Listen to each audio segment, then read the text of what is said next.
Earlier this week, high school basketball phenom Mikey Williams shook up the college basketball universe when he tweeted out the possibility that he might opt for an HBCU over one of the major premier D1 programs. And if you didn't know, an HBCU, that is a historically black college or university, and they are not known for getting the big-time basketball recruits. In fact, there are only two HBCU players currently in the NBA, and that is Kyle O'Quinn and Robert Covington.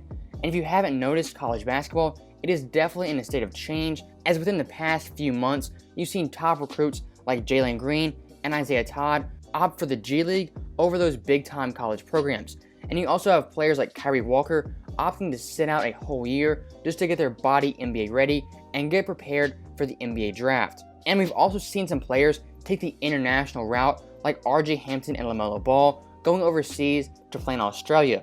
So I definitely think college basketball, it is in a state of change, and it really makes me wonder, are these big-time D1 programs that are the blue bloods of college basketball like UNC, Duke, Kentucky, Kansas, and UCLA, just to name a few, are they overrated for the big-time future NBA players? So to start the video, I want to look at some of the players who are the top prospects in the 2020 draft, and we'll look at Lamelo Ball first.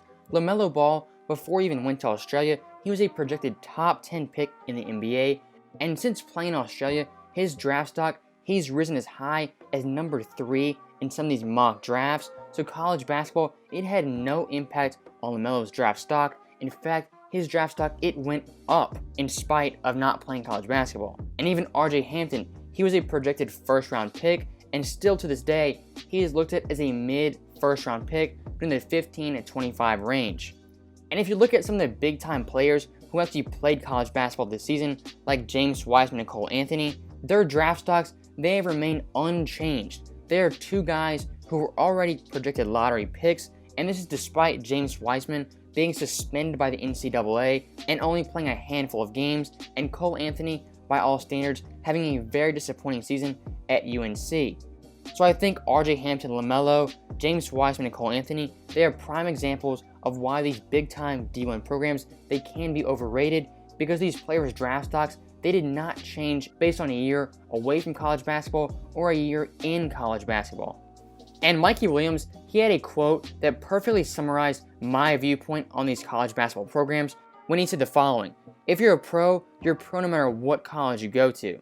And I think you'll see a trend with the top players in college basketball when they start realizing they don't need these D1 big-time schools to make a name for themselves. You also have Bronny James, who received an offer from NC Central that they are coached by Lavelle Moten, who has tons of NBA connections. And I think if Bronny James or Mikey Williams, if they did go to an HBCU, that would start a wave of these college basketball players starting to realize they don't need these big-time programs. And if you still don't believe that these big-time D1 programs, they are overrated for the top players in the country, I'm going to show you how successful some of the lower mid-major D1 players were in the NBA. So let's take a look at the 2019 draft. At the number 2 overall pick, you had Ja Morant, and Ja, he came from Murray State, which is definitely no powerhouse for basketball. Their most famous basketball player up till Ja Morant was Cameron Payne, and the biggest accomplishment Cameron Payne had was being a social media star and doing pregame dances with Westbrook. So Ja Morant, he definitely came out of nowhere and shocked a lot of people. And you also have players like Kendrick Nunn, who came out from Oakland College, Duncan Robinson, a guy who was a D3 player who worked his way up to D1, and now he's a very solid NBA pro. You have guys like Rui Hachimura and Brandon Clark, both from Gonzaga. You have Darius Garland from Vanderbilt, Jarrett Culver from Texas, and even Matisse Thybulle from Washington.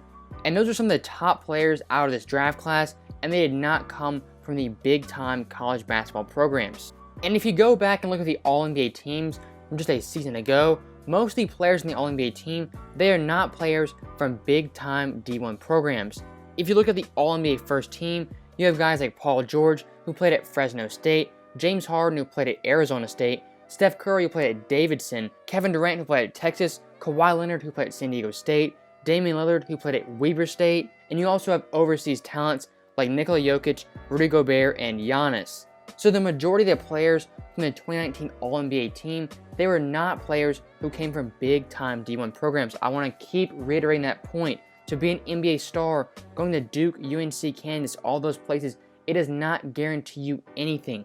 And if you are one of those 5-star recruits and you have high aspirations for an NBA career and you even want to be the MVP of the league someday, let me just give you some perspective on how the players who don't go to the big-time D1 programs turn out. When looking at the last 20 MVPs, 18 of those 20 MVPs, they did not come from those big-time programs. And if you look at the last 25 MVPs, 21 out of those 25, they also did not come from the big-time programs. And if you expand that all the way back to 1980, 29 MVPs in that span did not come from the big-time programs. So if my point hasn't been clear yet, let me nail it home right here. Here's some elite players who didn't go to those big-time schools. You have Steph Curry, who went to Davidson. Dame went to Weber State. Jimmy Butler went to Marquette. Kawhi went to San Diego State. Clay went to Washington State. Paul George went to Fresno State. Gordon Hayward went to Butler. James Harden went to Arizona State. Blake Griffin, he went to Oklahoma. You had Trae Young, also Oklahoma. KD, Texas. Al Horford, Florida. LaMarcus Aldridge, Texas. DeMar DeRozan, USC. Bradley Beal, Florida. Vucevic, USC. Chris Middleton, Texas A&M. Pascal Siakam, New Mexico State.